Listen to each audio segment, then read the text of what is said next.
જીવવું હોય સારી રીતે વ્યવસ્થિત રીતે અને શરીરમાં કોઈ બીમારી વગરનું, તો તમે ઉનાળામાં ખાવાનું મૂકી દો એટલે ખાલી એક રોટલી ખાઓ, 2 રોટલી ખાઓ, બસ વાત થઈ ગઈ પૂરી. તમે 3 રોટલા દાબી આવો ને પછી કે મને આ હરસ છે ને ખાવાનું છે તે થાય જ નહીં.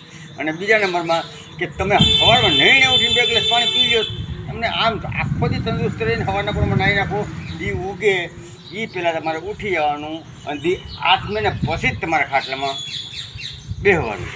બાકી તમે કોશિશ કરી શકો, પણ હવે તમારે તો બસ 4 રોટલા ખાઈને હે છુટકારો મારવો હોય તો પછી 17 બીમારીઓ શરીરમાં હશે અને આવે ને આવે.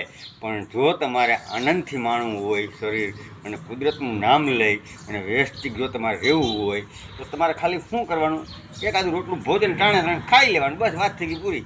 પછી તમે મારે દૂધ પાક ખાવો, મારે ખીર ખાવીને મારે ઢોકળા ખાવાનું, તો એને તમારે શરીર માટે બીમારી છે. તમને વાલું લાગે, જીભનો તમારી પાસે સ્વાદ છે એ ફાઇનલ છે, જીભ અસલ તમારી આમાં અમ્મી છે. ભાઈ ભાણાભાઈ પીવાનું હું એ જરાક જણાવો ને. પીવામાં એમ છે કે દારૂ પીતી એ કોઈ ઓલો પ્રોબ્લેમ નથી.